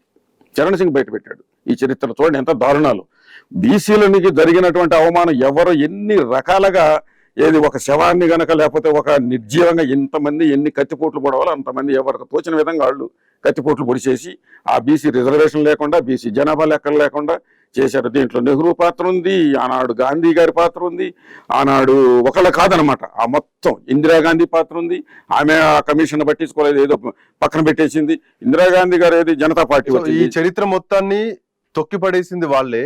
ఈ రోజు 4వ తరం వచ్చి మేము గణన చేస్తాం, మేము బీసీలకు ఆదుకుంటాం అని చెప్పేది మళ్ళీ వాళ్ళే చెప్తున్నారు. వాళ్ళే చెప్పి అమాయకంగా మాట్లాడుతున్నారు. ఆ తరం మళ్ళీ ఇప్పుడు మేము బీసీలను ఎత్తుకుంటాం అన్నట్టుగా. ఇన్నాళ్ళు వాళ్ళే అందులో ఉన్నది. వాళ్ళ తల్లిదండ్రులు లేకపోతే వాళ్లే కదా ఏలింది, వాళ్ళ పూర్వీకులే కదా ఏలింది. ఇప్పుడు వాళ్ళు వాడుకోవడం కోసం అనమాట. అంబేద్కర్ అన్ని వర్గాల గురించి మాట్లాడాడు. అది మాట్లాడటమే కాదండి. ఇక్కడ ఒక చిన్న ఇంపార్టెంట్ పాయింట్, అసలు మనకు తెలియని విషయం చాలా ఉన్నాయి. అంబేద్కర్ బీసీల కోసం ఆయన రిజైన్ చేసిందే బీసీల కోసం. 1951 సెప్టెంబర్లో నేను 340 ఒక క్లాస్ పెట్టాను, ఆర్టికల్ పెట్టాను. దాని ప్రకారం 340 ఆర్టికల్ ప్రకారం బీసీల స్థితిగతులు, వాళ్ళ యొక్క రిజర్వేషన్లు, వాళ్ళ యొక్క జనాభా లెక్కల గురించి దాంట్లో క్లియర్ కట్ గా పొందుపరచడం జరిగింది. అది నెహ్రూ గారు ఎన్నిసార్లు అడిగినా దాన్ని డైవర్ట్ చేస్తున్నాడే తప్ప ఏ రకంగానూ అతను ఇంట్రెస్ట్ చూపట్లేదు అని క్లియర్ గా లెటర్లో రాసి, దానికి ఎవిడెన్స్ ఉన్నాయి. అంబేద్కర్ వాల్యూమ్స్ లో ఎవిడెన్స్ ఉన్నాయి. ఏ రోజు ఏ లేఖ రాశాడు, ఆ లేఖ సారాంశం ఏంటనేది రాసి రిజైన్ చేశాడు. అది మనకు తెలియదు, బీసీలకి తెలియదు. చాలా మంది ఎస్సీ లీడర్లు కూడా దాన్ని ఎక్కువగా ప్రమోట్ చేయలేకపోయారు ఆ సబ్జెక్ట్. అది ఈ జనరేషన్ వరకు కూడా ఒక వర్గానికి పరిమితం చేసుకుంటూ వస్తుంది. అది అలా ఆ రకంగా ఏమైంది, అక్కడ నెహ్రూకి వ్యతిరేకంగా రిజైన్ చేసిన తర్వాత బీసీల సబ్జెక్ట్ మీదనే రిజైన్ చేశాడు. ఆ తర్వాత జనతా గవర్నమెంట్ వచ్చింది. అంటే ఇందిరాగాంధీ కూడా ఇంప్లిమెంట్ చేయాలి. జనతా ప్రభుత్వం కూడా ఏమిచ్చింది, బీసీలకు అట్రాక్ట్ చేసింది. మేము మీకు రిజర్వేషన్లు ఇస్తాము, మీ మొత్తం జనాభా అన్ని బీసీలకు కావాల్సిన సౌకర్యాలు ఇస్తామని జనతా గవర్నమెంట్ వచ్చింది. వాళ్ళు ఏం చేశారు, వాళ్ళు పట్టించుకోవాలి, వచ్చారు కానీ కాకపోతే వాళ్ళ party Janata party rule end అయింది. కాంగ్రెస్ వచ్చింది. కాంగ్రెస్ వస్తే మండల్ కమిషన్ ఎక్స్టెండ్ చేశారు. చేసి ఇందిరాగాంధీ దాని మీద నిర్ణయం తీసుకోలే. మండల్ కమిషన్ నివేదిక సమర్పించినాక ఆమెమి చర్య తీసుకోవాలి. పార్లమెంట్ లో పెట్టింది కానీ పార్లమెంట్ లో ఉన్నదంతా ఇళ్ళే కదా, బ్రాహ్మణ వర్గాలే కదా. వాళ్ళు సింపుల్ గా దాన్ని పక్కన పెట్టేశారు. తర్వాత చూద్దాంలేని దాన్ని పాస్ ఆన్ చేశారు. ఆ తర్వాత ఇందిరాగాంధీకి వ్యతిరేకంగా జనతా గవర్నమెంట్ మేము ఇంప్లిమెంట్ చేస్తాం, బీసీలకి అన్ని సౌకర్యాలు ఇస్తామని వచ్చింది. వాళ్ళు పట్టించుకోకపోతుంటే కొంత ప్రెషర్ అయింది. ప్రెషర్ చేసేది, ఆ ప్రెషర్ తట్టుకోలేక మొత్తానికైతే మండల్ కమిషన్ వేశారు కానీ మళ్ళీ దాన్ని బయటికి తీయాల. దాన్ని బయటికి తీసే టైం రాలేదు. వచ్చేసరికి వెళ్ళిపోయారు. జనతా గవర్నమెంట్కు దెబ్బతిన్నది. ఆ తర్వాత మళ్ళీ కథ మామూలే. చివరికి విపి సింగ్ టైంకి వచ్చేసరికి అది ఇంప్లిమెంట్ ఎలా అయిందంటే, బీసీల రిజర్వేషన్, ఎందుకంటే కాంగ్రెస్ గవర్నమెంట్ పడిపోయిన తర్వాత, ఈ జనతా గవర్నమెంట్ లో స్ప్లిట్స్ వచ్చిన తర్వాత, ఈ విపి సింగ్ చేతికి రాజ్యం వచ్చిన తర్వాత, అప్పుడు బహుజన్ సమాజ్ పార్టీ అప్పుడే పుట్టింది. 1984లో బహుజన్ సమాజ్ పార్టీ ఎస్టాబ్లిష్ అయింది. 1989కి వచ్చేసరికి వాళ్ళకి రాజకీయంలో ఉన్నటువంటి ఆ లూప్ హోల్స్ కానీ అక్కడ జరుగుతున్నటువంటి అన్ని మొత్తం పట్టొచ్చింది బహుజన్ సమాజ్ పార్టీకి. ముఖ్యంగా ఉత్తరప్రదేశ్ ద్వారా. ఉత్తరప్రదేశ్లో ఒక 20 సీట్లు గెలుచుకున్నారు. 15 సీట్లు గెలిచారు. ఇంకొక 20 సీట్లలో సెకండ్ ప్లేస్ రావడం, ఎక్కువ ఓట్లు రావడం వాళ్ళకి పట్టు దొరికింది. దాంతో ఏం చేశారు, ఉత్తరప్రదేశ్ ఆ చుట్టుపక్కల ఉన్నటువంటి జనాభా మొత్తాన్ని తరలించి దాదాపుగా 10,000 మందిని రెడ్ ఫోర్ట్ దగ్గర కూర్చోబెట్టి 48 రోజుల పాటు బీసీ రిజర్వేషన్లు ఇంప్లిమెంట్ చేస్తారా లేకపోతే కుర్చీ నుంచి తప్పుకుంటారా అని కాంశీరామ్ గారు ప్రెషర్ చేశాడు. 48 రోజులు చేస్తున్నటువంటి మన ఆంధ్రప్రదేశ్, తెలంగాణ నుంచి కూడా వెళ్ళి పార్టిసిపేట్ చేశారు ఏది ఆ ఉద్యమంలో. అప్పుడు విపి సింగ్ ఆ ఒత్తిడి తట్టుకోలేక మండల కమిషన్ బయటికి తీశాడు. ఇది కూడా కాంశీరామ్ గారు ఇలా పోరాటం చేశారన్న సంగతి కూడా ఎవరు పెద్దగా చెప్పాను కదా, ఇందాక అనుకున్నాం కదా, నార్త్ ఇండియాకి ఈ సౌత్ ఇండియాకు ఉన్న పెద్ద మైనస్ నార్త్ ఇండియాలో జరిగేవన్నీ వీళ్ళకి తెలియవు. మనకి అక్కడే సమస్య పోతా ఉంటే వాళ్ళే నిర్ణయాలు తీసుకుంటూ ఉంటారు. సో ఆ రకంగా మండల కమిషన్ కంపల్సరీగా బయటికి రావాల్సిన సిచ్యువేషన్ ఎదుర్కొన్నాడు విపి సింగ్. అప్పుడు ఆయన బయటికి తీశాడు. మధ్యలో రాజీవ్ గాంధీ ప్రైమ్ మినిస్టర్గా ఉన్నప్పుడు విపి సింగ్ చేస్తున్నటువంటి ఈ రిజర్వేషన్ ఇంప్లిమెంట్ చేద్దాం అనుకున్నప్పుడు ఒక పెద్ద నైట్ అంతా డిబేట్ జరిగింది పార్లమెంట్లో. ఆ డిబేట్లో రాజీవ్ గాంధీ గారు రిజర్వేషన్లకి వ్యతిరేకంగా 200 క్వశ్చన్లు వేసాడండి. 200 క్వశ్చన్లు. మీరు వెళ్ళండి బ్యాక్ చరిత్రకు వెళ్ళండి, ఆనాటి పేపర్లు కూడా తీయండి, ఆన్ రికార్డు ఉంటుంది. 200 క్వశ్చన్లు వేసాడు ఆయన రాజీవ్ గాంధీ రిజర్వేషన్కి వ్యతిరేకంగా. అంటే వీళ్ళు ఏది బీసీ రిజర్వేషన్కి వ్యతిరేకంగా. మరి ఇవన్నీ ఏమైపోయినాయి? ఇప్పుడు ఆయన వారసులు కథలు చెప్తున్నారు. ఇప్పుడు ఏది మేము బీసీ గణన చేస్తాము, లేకపోతే బీసీలు మేము ఉద్ధరించేసేస్తాం, మాకు తప్ప ఇంకెవరు లేరని కబుర్లు చెప్పుకుంటా వస్తున్నారు. ఇక్కడ తెలంగాణ గవర్నమెంట్ కూడా బీసీ డిక్లరేషన్ ఇచ్చింది. బీసీ డిక్లరేషన్ లో స్థానిక సంస్థల్లో 42% రిజర్వేషన్లు ఇస్తామని ఉంది. ఈ మధ్య వినపడే వార్తలు ఏంటి? వాళ్ళు ఇది పెండింగ్ పెట్టేసి ఎలక్షన్లో స్థానిక సంస్థల ఎన్నికలకు ముందు పోవాలని చూస్తున్నారు. ఒకవేళ స్థానిక సంస్థల ఎన్నికలకు ముందుకు పోకపోతే ఈ సర్పంచ్లకి పంచాయతీలకి నిధులు రావు, సెంట్రల్ గవర్నమెంట్ నిధులు మిస్ అవుతాం అని చెప్తున్నారు. ఈ ఇవ్వటానికి కావాల్సింది ఏంటి? కులగణన ఎంతసేపు చేయాలి? ఒక రోజులో సమగ్ర కుటుంబ సర్వే చేసినప్పుడు పెద్దగా వర్క్ కూడా ఏం లేదు, ఆల్రెడీ డేటా అంత ఉంది, పాత గవర్నమెంట్ చేసిపోయింది. సో ఇక్కడ చిత్తశుద్ధి లేదు వీళ్ళకి. చిత్తశుద్ధి లేదు కాబట్టే ఇక్కడ మా రేవంత్ రెడ్డి ఆయన చేయడు, అక్కడ చంద్రబాబు కూడా చేయడు. ఆయన స్కిల్ సెన్సెస్ అంటున్నాడు, కానీ చంద్రబాబు ఆయన టీడీపీ మేనిఫెస్టోలో ఏం హామీలు ఇచ్చారు? స్థానిక సంస్థల్లో 34% రిజర్వేషన్లు ఇస్తామన్నారు. మరి క్యాస్ట్ సెన్సెస్ చేయకుండా రిజర్వేషన్ చంద్రబాబు ఇస్తే కోర్టులు రేపు కొట్టేయడానికి రెడీగా ఉంటాయి. ఎంపిరికల్ డేటా కావాలంటారు. ఇప్పుడు నిన్న ఎస్సీ ఎస్టీ డివిజన్కి సంబంధించిన ఆర్డర్లో కూడా ఎంపిరికల్ డేటా అడుగుతున్నారు. ఆ ఎంపిరికల్ డేటా ఏ రకంగా ఉంటుందో తెలియదు. సంఖ్యాన వాళ్ళ యొక్క ఫైనాన్షియల్ స్టేటస్ కూడా అడుగుతారా? దాని మీద దాన్ని కొట్టేస్తారా, వాయిదా వేస్తారా? తర్వాత క్రీమీ లేయర్ అంశం మీద రేపొద్దున ఆ జీవోని కొట్టేస్తారా? తెలియదు. అందుకే ఇవన్నీ మోసపూరితమైనటువంటి ప్రక్రియలు అనమాట. ఆయన 34% అన్నప్పుడు చంద్రబాబు నాయుడు ఆయన క్యాస్ట్ సెన్సెస్ చేయకుండా ఎలా ఇస్తారు? ఇంకొకటి ఇచ్చాడు ఆయన పీసీ డిక్లరేషన్లో చంద్రబాబు గారు. ఏమిచ్చాడు ఆయన? 33% అసెంబ్లీ ఎమ్మెల్యేల పోస్టుల్లో రిజర్వేషన్ను నేను తీర్మానం చేసి సెంటర్కి పంపిస్తానన్నారు. అంటే అటకెక్కించినట్టేగా. సో ఇక్కడ నువ్వు 33% ఇవ్వదలిస్తే క్యాస్ట్ సెన్సెస్ చేయకుండా ఎలా ఇస్తావు? ఇంకొక హామీ ఉంది ఆయన ఇచ్చిన, 3వ హామీ ఏమిటంటే అల్పసంఖ్యాక బీసీ కులాల వాళ్ళకి నామినేటెడ్ పోస్టులు ఇస్తాం. అల్పసంఖ్యాన్ని నువ్వు ఏ బేస్ మీద డిసైడ్ చేస్తావు? నీ దగ్గర డేటా ఉండాలి, ఎంపిరికల్ డేటా. ఇవన్నీ కూడా ఏంటంటే ఎలక్షన్ల ముందు చేస్తారు. ఇంకోటి అన్నాడు ఆయన, బీసీల రక్షణ చట్టం తెస్తామని, అదొక హామీ. అసలు ఇవన్నీ నిజమా? జరుగుతాయా? ఆ ఉద్దేశంతో మా పవర్ని యుసర్ప్ చేసుకోవటానికి చేసేటువంటి, అక్కడ ఆయన చేసిన బీసీ డిక్లరేషన్, ఇక్కడ ఈయన చేసిన బీసీ డిక్లరేషన్. ఇందాక మనం చిత్తశుద్ధి గురించి ఒక మాట అనుకున్నాం వందన్ కుమార్ గారు. ఆ చిత్తశుద్ధి కాంగ్రెస్ పార్టీకి ఎంతవరకు ఉందనేది మీరు చెప్పిన చరిత్రలో అర్థమవుతుంటే, భారతీయ జనతా పార్టీ కొన్ని కీలకమైనటువంటి కేంద్రంలో వచ్చిన తర్వాత కీలకమైనటువంటి తీర్పులు వస్తున్నాయి, కేంద్రం ఆమోదం తెలుపుతోంది. తెలంగాణ విషయానికి వస్తే బీసీ ముఖ్యమంత్రిని చేస్తామని చెప్పేసి ఒక మాట అనడం జరిగింది. సరే గెలిచారా లేదని సెకండరీ, బట్ ఒక చిత్తశుద్ధి వీళ్ళలో కనిపిస్తుంది అనుకోవాలి. ఎలా చూడాలి? మీకు ఒక మాటలో చెప్పాలంటే, అగ్ర కులాలు నిర్వహించే ఏ పార్టీకి చిత్తశుద్ధి ఉండదు. ఎందుకంటే వాళ్ళు ఎవరో కూడా ఓటర్లు గారు. ఓటర్లు ఎందుకు గారు అంటున్నానంటే, మీరు హైదరాబాద్ ఒక ఎగ్జాంపుల్ తీసుకోండి. హైదరాబాద్ మీకు ఎలక్షన్ జరిగినప్పుడు ఎంత పర్సెంటేజ్ ఓట్ అవుతుందో తెలుసా మీకు? 50% అవడానికి అల్లాడిపోతుంటాం మేము. అల్లాడిపోతాం. 47%, 48, 50, చివరకు మహా అయితే 50-52. అత్యల్పమైనటువంటి ఓటింగ్ ఎందుకు ఉంటుందో తెలిసిన? ఆ ఓటింగ్ వేసేది వేసే 50% అయినా కూడా ఇక్కడ ఉన్నటువంటి కేవలం స్లమ్మల్లోనూ ఇతర లో మిడిల్ క్లాసుల్లోనూ మాత్రమే వాళ్ళు వచ్చి ఓట్లేస్తారు. అపార్ట్మెంట్లో ఉన్న వాళ్ళు, పెద్ద పెద్ద సంస్థల్లో ఉండేవాళ్ళు అసలు ఎవరు ఓటే వేయరు. వాళ్ళంతా మీకు చెప్పాల్సిన అవసరం లేదు వాళ్ళు ఎవరనేది. అంటే వీళ్ళకి ఏమాత్రం ఇంట్రెస్ట్ ఎందుకు ఉండదంటే వాళ్ళ అవసరం లేదు. మనం పరిపాలకులు, మనం మనం మనం వేసినా ఏ పోయినా మనం ఎటు పాలకులమే, వేసేది ఎటు వాడు ఉన్నాడు. అంటే ఇదంతా ఓటు బ్యాంకుని క్రియేట్ చేయటం. ఓటు బ్యాంకు ఇందిరాగాంధీ ఎస్సీని క్రియేట్ చేసింది, తన ఓటు బ్యాంక్ వాళ్ళని మలిచింది. ఫస్ట్ ఇందిరాగాంధీ చేసిన పెద్ద బ్లండర్ ఏంటంటే ఎస్సీలు ఒక ఘాటన కట్టి వాళ్ళందరూ నా ఓటు బ్యాంక్ అని క్రియేట్ చేసేసరికి వీళ్ళు కూడా ఇందిరాగాంధీ మా దేవత అనే పద్ధతిలో తయారు చేసేసారు.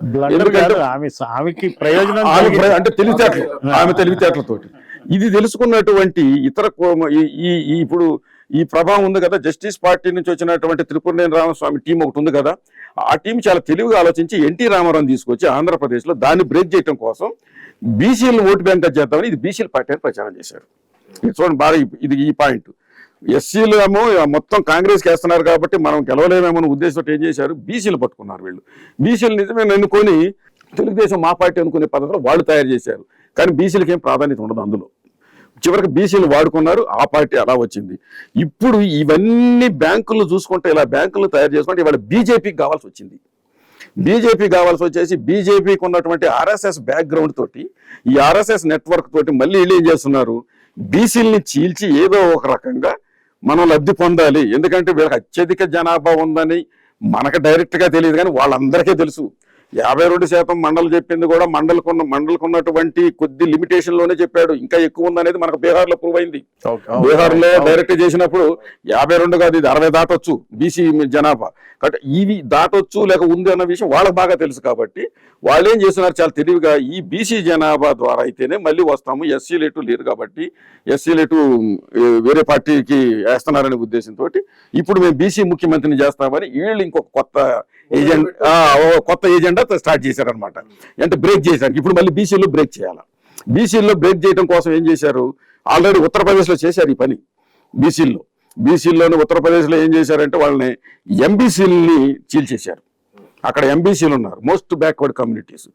ఈ ప్రయోగం ఉత్తరప్రదేశ్లో చేపట్టి అక్కడ యోగి ఆదిత్యనాథ్ 2 సార్లు గెలిచినాడు. సో ఇప్పుడు ఇది దేశం అంతా ఇంప్లిమెంట్ చేయడం కోసం బాగా స్టడీ చేస్తున్నారు.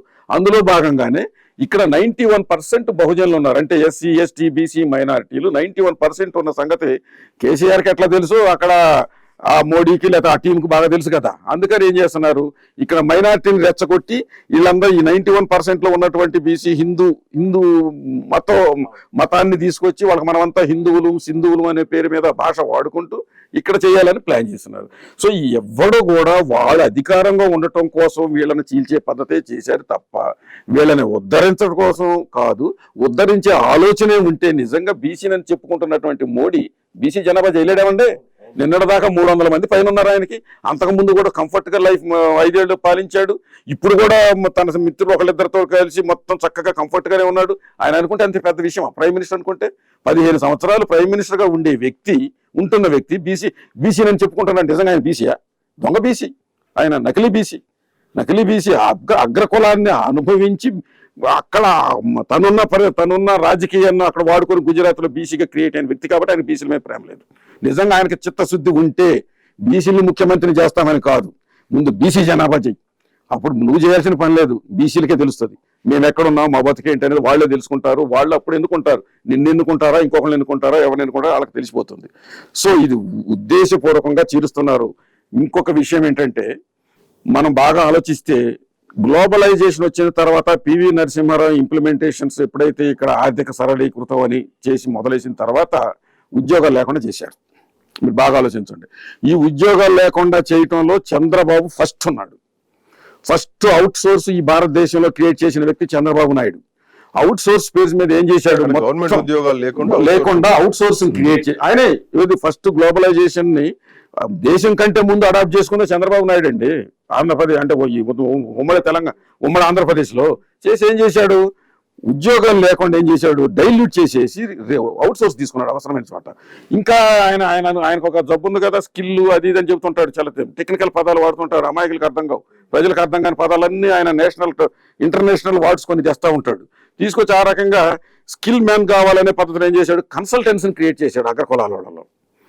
లోయర్ కులాలు బీసీలు ఎస్సీలనేమో చిన్న చిన్న వాటిలోనో అవుట్ సోర్స్లో పెట్టేసి వాళ్ళు పని కానిచ్చుకుంటూ, ఇంకెక్కడైనా ఇంపార్టెంట్ వాళ్ళ కులాలు వాళ్ళ మనుషులు కావాలనుకున్న చోట ఏం చేశారు, కన్సల్టెన్సీ అని పేరు పెట్టారు. కన్సల్టెన్సీ అని పేరు పెట్టేసేసి మొత్తం మీరు ఎవరైనా చూడండి రకరకాల పేర్ల మీద కన్సల్టీ ప్రాజెక్టులు వస్తూ ఉంటాయి. ఒక్క ఒక్కడ ఇందులో వీకర్ సెక్షన్ కూడా ఉండడు, ఒక్క ఎస్సీ కూడా ఉండడు, ఒక ఎస్టీ ఉండడు, బీసీలు కూడా ఉండరు, అందరూ వాళ్ళే ఉంటారు. ముఖ్యంగా మీరు కేంద్ర లాబీల్లో చూస్తే, అంటే కేంద్ర గవర్నమెంట్లో ఉన్నటువంటి ప్రభుత్వం చుట్టూతా, అక్కడ క్యాబినెట్ చుట్టూతా, లేకపోతే అక్కడ ఆఫీసర్ల చుట్టూ తిరిగి ఈ ల్యాప్టాప్లు వేసుకొని తిరిగే బ్యాచ్ ఉంటుంది చూసారా, ఒక్కడంటే ఒక్కడు ఈ బీసీలు కానీ ఎస్సీలు కానీ మైనార్టీలు కానీ ఉండరు. కన్సల్టెన్సీ పేరు మీద ఏం చేస్తారు, వాళ్ళంతా వాళ్ళ ద్వారా ఇన్పుట్స్ తీసుకొని మనల్ని ఈ రకంగా తయారు చేస్తూ ఉంటారు. సో ఓవరాల్గా ఇప్పుడు మన వాళ్ళకి ఇది తెలియక నిన్నిచ్చిన తీర్పు వల్ల ఏదో అయిపోతుందని మాదిగలు విపరీతమైన ఆనందపడుతున్నారు. అలాగే మాలలేమో ఏదో కొంపలు మునిగిపోయినట్టు వాళ్ళు తెగ బాధపడిపోతున్నారు. వాడు బాధపడాల్సిన అవసరం లేదు, ఈ ఇరవేయగలిసిన పని లేదు. మనకి లైవ్ ఎగ్జాంపుల్ ఇప్పుడు బీహార్ ఉంది. బీహార్లో క్యాస్ట్ సెన్సస్ చేయటం వలన 2 అంశాలు మనకి అర్థమవుతున్నాయి. ఒకటి ఏంటంటే ఈ బీసీ కులాలు 10% ఎక్కువ ఉన్నాయని తేలింది, ఎస్సీ కులం 3% ఎక్కువ అని తేలింది. సరే, ముందేమో కులగణన వలన ఎవరెంతమంది అనేది తేలింది, బాగానే ఉంది. దానికి అనుగుణంగా 65% రిజర్వేషన్ ఇస్తూ ఆయన ఆర్డర్ ఇచ్చారు. దీనిలో ఏం తేలుతుంది, హైకోర్టులో దాన్ని స్టే చేశారు. అది ఇప్పుడు సుప్రీంకోర్టుకు వచ్చింది. సుప్రీంకోర్టు స్టే వెకేట్ చేయలే, పెండింగ్ ఉంది. తర్వాత అంటే ఏంటి జరుగుతుంది చూడండి. ఒకటేమో కులగణన చేసిన, ఇప్పుడు ఎస్సీ వర్గీకరణ చేసిన, అక్కడ బీసీ కులగణన చేసిన, నిజంగా ఇవి ఇంప్లిమెంట్ అవుతాయా, ఇంకెన్ని సంవత్సరాలు పడుతుందో తెలియదు. బ్రిటిష్ హయాంలో కాకపోవడానికి ఏం రాజకీయ లబ్ధి, వాళ్ళు కావాలని ఇప్పుడు ఓట్లు దండుకోవాలా, ఆయన పీరియడ్ అయిపోతుంది. నితీష్ కుమార్ ఒక బెంచ్ తీర్పు కదా ఇది, so full bench of course 6:1 ఒక ఫుల్ బెంచ్ తీర్పు వచ్చినప్పుడు ఇంప్లిమెంటేషన్ ఎందుకు కాదంటారు? దానిలో చాలా ఎంపిరికల్ డేటా అన్నారు. ఈ ఎంపిరికల్ డేటా మీద ఏం ప్రశ్నలు వస్తాయో తెలియదు. ఫైనాన్షియల్ స్టేటస్ అడిగితే, సపోజ్ ఫైనాన్షియల్ స్టేటస్ పరంగా వెనుకబడి ఉందా లేదా చూడమన్నారు అనుకోండి, అప్పుడు ఏమవుతుందో తెలియదు. తర్వాత క్రీమీ లేయర్, ఇప్పుడు మన ఓబీసీ రిజర్వేషన్ కూడా ముందు 27% ఇస్తూ జీవో ఇచ్చారు. ఇచ్చినాక అది కోర్టులో పెండింగ్ పడింది. కోర్టు జడ్జిమెంట్ ఏమి ఇచ్చారు, క్రీమీ లేయర్ ఫాలో కమ్మన్నారు. అప్పటికి కానీ ఇవి ఇంప్లిమెంట్ కావాలి. రేపొద్దున వీళ్ళు క్రీమీ లేయర్ లేకుండా ఇచ్చారు అనుకోండి, అప్పుడు అక్కడ ఇబ్బంది అవుతుంది. అది కూడా వీళ్ళు జనరల్గా క్రీమీ లేయర్ అని ఈ ప్రభుత్వాలు ఇప్పుడు ఎందుకు పెట్టుకోమంటే అది కోర్టులకు వదిలేస్తాయి. కోర్టులు వాళ్ళకు ఉన్నటువంటి విచక్షణ బట్టి, ఉన్న కేసులను బట్టి, వాళ్ళకి అవసరాన్ని బట్టి కోర్టులు ఆర్డర్లు ఇచ్చేటప్పటికి మళ్ళీ ఎలక్షన్ టైం వస్తుంది. అది ఎలక్షన్ టైంలో ఈ ఉన్న ప్రభుత్వానికి మేలు చేకూర్చేదైతే ఆర్డర్ రావచ్చు, మేలు చేకూర్చకపోతే ఆర్డర్ రాకపోవచ్చు. అంటే ప్రతిదాన్ని కూడా వాళ్ళు రాజకీయంగా ప్రభుత్వాలు గెలవటానికి వీలుగా టైమింగ్ చేస్తారు. అందుకే బ్రిటిష్ హయాంలో కేవలం 11 సంవత్సరాల్లో ఎస్సీలకి విద్య, ఉద్యోగం కాకుండా రాజకీయ రిజర్వేషన్లు కూడా వచ్చినాయి. ఇక్కడ ఏమవుతుంది, ఎస్సీ వర్గీకరణ అవుతుంది, రాజకీయ రిజర్వేషన్లు లేవు. సో నేను అనేది ఏంటంటే బీసీ కులగణన చేస్తారు, కానీ బీసీ కులగణన చేసి రైజ్ చేసేటప్పటికి సీట్లు విద్య ప్రైవేట్ పరం పూర్తిగా అయిపోతాయి, ఉద్యోగాలు ప్రైవేట్ పరం అయిపోతాయి. తర్వాత రాజకీయంగా వచ్చేటప్పటికి ఆ రకమైన రిజర్వేషన్ని వాళ్ళు ఒప్పుకోరు.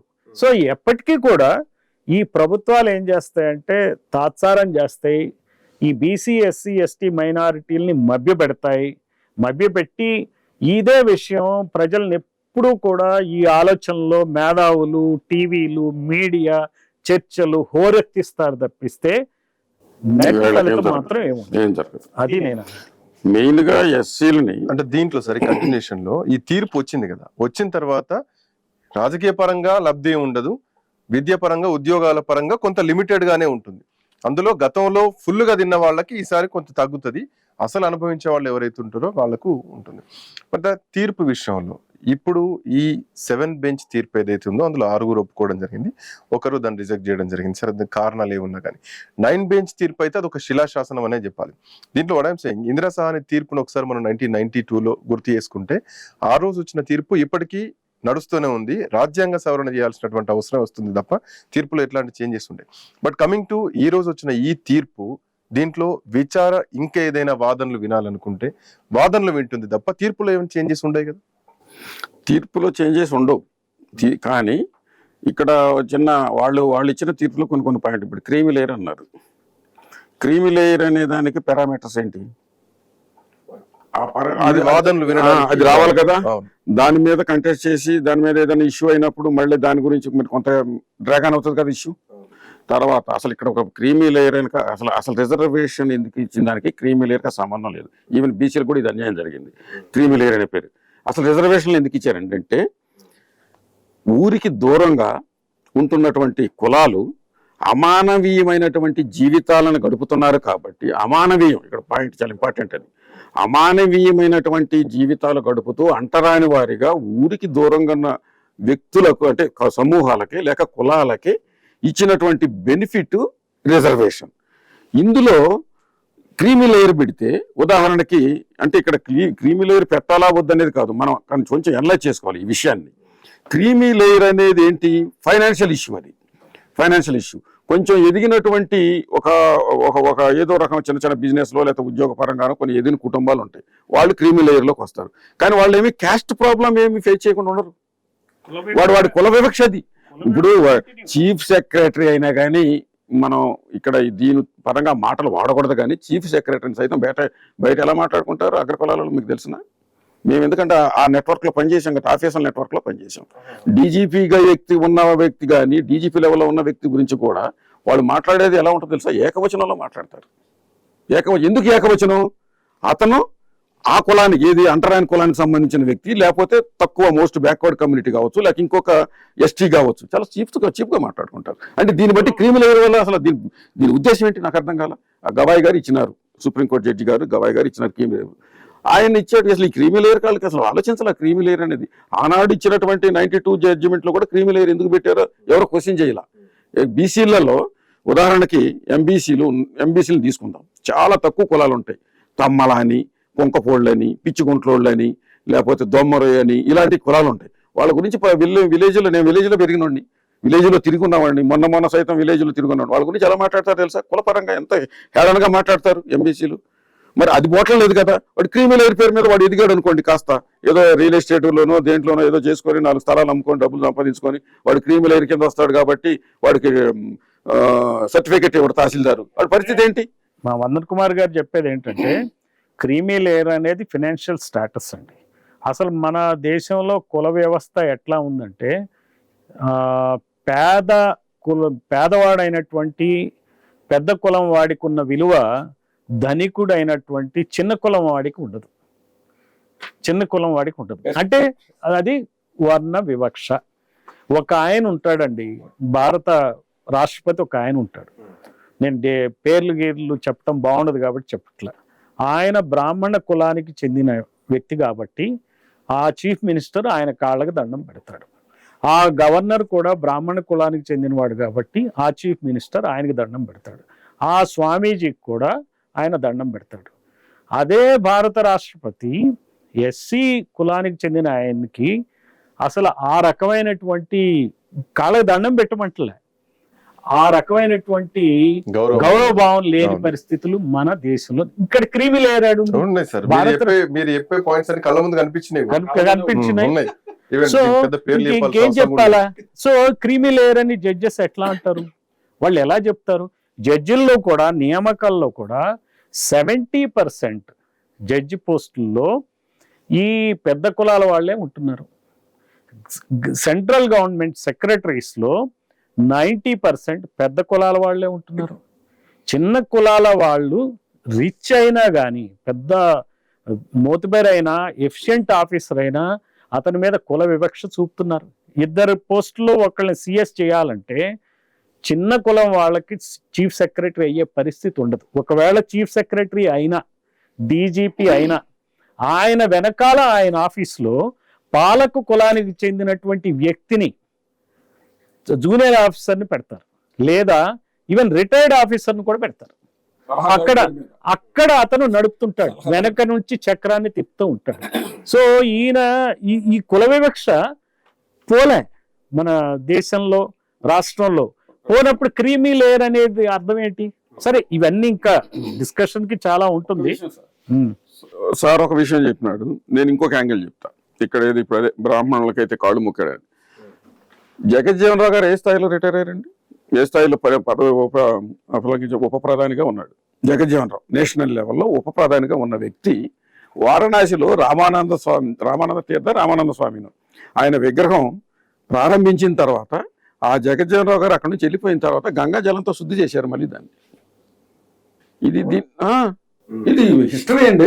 ఇది కుల వివక్ష. ఇది మరి ఇంకా క్రీమీ లేయర్ ఏంటి? జగజ్జీవనరావుకి క్రీమీ లేయర్ అప్లై చేసి అసలు కుల వివక్ష అయితే పోలేదుగా. జగజ్జీవనరావు వివక్ష అట్లే ఉంది ఆ స్థాయిలో అందువల్ల ఇవి చర్చలు జరుగుతాయి. ఈ రోజున ఎస్సీ ఎస్టీ వర్గీకరణ జరిగినప్పటికీ కూడా ఇలానే ఉంటుంది. బహుజనవాదం, బహుజన సిద్ధాంతం ఒక్కరు భుజాన్ని ఎత్తుకుంటారు, చాలా బలంగా నడిపిస్తారు, ఒక దగ్గర కాడెత్తిస్తారు. ఈలోపు అందరూ ఒక నాయకుడు వచ్చాడు ఏదో చేస్తాడు అనుకున్న లోపే ఈయన కాడెత్తేస్తాడు, ఏదో పదవి వస్తుంది, లేదంటే ఏదో పార్టీలో కలిసిపోతాడు, మిగతా వాళ్ళంతా మళ్ళీ చల్లబడేటువంటి పరిస్థితి. సో ఒక ఉద్యమాన్ని లాంగ్ టైంలో రన్ చేయించాలంటే ఒకరు ఖచ్చితంగా పట్టుదలతో ఉండాల్సినటువంటి అవసరం ఉంది, ఎక్కడ ఏ ప్రోద్బలాలకు లొంగకుండా. సో అట్లాంటి సిస్టమ్ వస్తే తప్ప ఇట్లాంటి మార్పులు రావేమో బహుశా. మీరు చెప్పిన దాంట్లోనే సమాధానం ఉంది. బహుజనవాదము అనేదాన్ని నిజంగా క్లియర్గా అడాప్ట్ చేసుకొని దాన్ని బాగా అవగాహన చేసుకొని దానికి అంకితమైన వ్యక్తి ఎప్పుడు కూడా కాడి కింద పడేయలేడు. ఎందుకంటే అది అంత అద్భుతమైనటువంటి సిద్ధాంతాన్ని కాంశీరామ్ గారు ఇచ్చినారు. అంత అద్భుతం. భారతదేశం వచ్చిన తర్వాత అసలు అంత మార్పు తీసుకురావటానికి ఈ భారతదేశంలో ఇవాళ రాజకీయం ఇంత మారటానికి కారణమే ఆ వాదం. ఆ వాదాన్ని నిజంగా అడాప్ట్ చేసుకున్న వ్యక్తి అయితే ఎవరో కూడా కాదు. కేవలం స్వార్థంతో వచ్చి స్వార్థం కోసం ఏదో హిడెన్ ఎజెండా ఉంటుంది, ఆ హిడెన్ ఎజెండా కోసం వచ్చేసి టెంపరీగా దాన్ని మోసేసి ఆ తర్వాత ఆ కాడి కింద పడేసేసి మళ్ళీ పోయి వాళ్ళ కాళ్ళు మొక్కటానికి సిద్ధమైన మనుషులు మాత్రమే ఈ వాదాన్ని నాశనం చేశారు తప్ప ఈ వాదం అయితే బతికుంటది. ఎందుకు బతికుంటది అంటే ఈ దేశంలో కుల వివక్ష గడిలను బద్దలు కొడతాం అన్నోళ్ళు ఏమి చేయలేదు. కుల వివక్ష ఈ దేశంలో ఉన్నంత వరకు బహుజనవాదం అవసరం. ఎప్పుడు కూడా ఒక పెద్ద మార్పు వచ్చేటప్పుడు చాలా మంది ఆ మార్పు తీసుకురావడానికి ప్రయత్నిస్తారు. అందులో 90% కెరీరిజానికి లొంగిపోతారు. వాదం కన్నా కెరీరిజం, ఒక ఎమ్మెల్యే అవ్వాలనో ఒక ఎంపీ అవ్వాలనో, లేకపోతే వాళ్ళు ధర్నాలు చేస్తూ ఒక రాజకీయ పార్టీకి వాళ్ళు కూడా లోబరుచుకుంటారు. ఇప్పుడు ఇక్కడ ఉన్నది ఏంటంటే ఈ కులాల వాళ్ళు ఎప్పుడూ కూడా వాచ్ చేస్తూ ఉంటారు, వీడిని ఎలా కంట్రోల్ చేయాలని చూస్తారు, వాళ్ళ వీక్నెస్ చూస్తారు, దాన్ని పట్టుకుని మాలిమి చేసుకుంటారు, దిగజారిపోతారు. ఇవన్నీ జరుగుతాయి, జరగకుండా ఏం పోవు. ఎందుకంటే ఈ రోజుల్లో అలా నిలబడే వ్యక్తిని కూడా ఈరోజు అంబేద్కర్ కనుక పుడితే, ఈ రోజున అంబేద్కర్ కనుక ఈ ప్రపంచంలో ఆ స్థాయిలో వీళ్ళు ఉండనిస్తారా? అంటే అంత భయంకరమైనటువంటి కులతత్వ వాదం ఉంది మన రాజకీయాల్లో. రాజకీయం అంటే ఆనాడే మెసల్లేక ఆ ప్రెషర్ కే రాజీనామా చేసినటువంటి పరిస్థితి ఈ రోజు ఇంకా పెరిగిపోయింది. ఈ రోజు ఇంకా భయంకరం. ఎన్ని రకాలైనటువంటిది మీడియాలో ఎంత చేస్తారో మనకు తెలియదు. కానీ ఒకటి మాత్రం నిజం అండి, ఈ దేశంలో ప్రజాస్వామ్యం నిలబడాలంటే 2-3 కులాల చేతుల్లోనే అధికారం ఉంటే ఈ ప్రజాస్వామ్యం నిలబడదు. 80-90% ప్రజలు చాలా అసంతృప్తికి లోనై ఉన్నారు. వాళ్ళ అసంతృప్తిని గమనించి కంటి తుడుపు చర్యల్లాగా ఇలాంటి ఎస్సీ ఎస్టీ అని బీసీ డిక్లరేషన్ అని మభ్యపెట్టినా అది టెంపరీనే. అందువలన ప్రజాస్వామ్యం అట్టడుగు స్థాయికి అందాలి అనంటే, ఈ ప్రజాస్వామ్యంలో ఈ అవినీతి రాజకీయాలు పోవాలి అనంటే ఖచ్చితంగా అన్ని కులాలకి సమమైన ప్రాతినిధ్యం ఇవ్వాలా. ఎప్పుడైతే అన్ని కులాల నుంచి ఎవరైనా కానీ ఎమ్మెల్యే కావచ్చు, ఎవరైనా కానీ మినిస్టర్ కావచ్చు, ఎవరైనా కానీ చీఫ్ మినిస్టర్ కావచ్చు అనేటువంటి పరిస్థితి వస్తే అప్పుడు ఈ కులాల్లో సమత్వం వస్తుంది. ప్రతి వ్యక్తి కూడా పౌరుడిగా సగౌరవంగా బతుకుతాడు, కులం రిఫరెన్స్ లేకుండా. సో ప్రజాస్వామ్యం మనగనాలంటే ఈ బహుజనవాదం ఖచ్చితంగా ప్రజాస్వామ్యాన్ని నిలిపేవాదం. దీన్ని ఈ రోజున రాజకీయాలలో ఉన్న వాళ్ళని వ్యతిరేకించి వాళ్ళని కాదన్నట్టు వాళ్ళని బయట పెట్టిన వాళ్ళ జీవితాలని వాళ్ళ గేమ్ ప్లాన్స్ని పెట్టినట్టు కనపడి బాధించే విషయం అయినప్పటికీ కూడా ప్రజల్లో ఈ ప్రజాస్వామ్యం నిలబడాలంటే ఖచ్చితంగా బహుజనవాదమే సరైన వాదం. అప్పుడే మన ఇండియాలో ప్రజాస్వామ్యం ఉన్నట్టు. లేకపోతే అప్పటి వరకు ఉన్నది ఇండియాలో కులస్వామ్యమే, ప్రజాస్వామ్యం కాదు. సో ఇది ప్రస్తుతానికి అటు భారతదేశంలో ఇటు తెలుగు రాష్ట్రాల్లో అసలైన రాజకీయ కుల పరీక్షలు అనుకోవాలి, రాజకీయ పరిస్థితులు అనుకోవాలి. లెట్స్ సీ ఎట్లాంటి మార్పులు రాబోతున్నాయి సుప్రీంకోర్టు ఇచ్చినటువంటి తీర్పుతో. కానీ రాజకీయ పార్టీలు బీసీ కులగణన చేస్తాం అంటూ ఎత్తుకున్నటువంటి ఆ ఆయుధం కేవలం ఎన్నికల వరకేనా? ఎన్నికల తర్వాత మళ్ళీ ఎప్పట్లాగే ఉంటుందా? Let's see. ఇది ఇవాల్టి విశ్లేషణ. మరో కార్యక్రమంలో మళ్ళీ కలుద్దాం. Keep watching I news.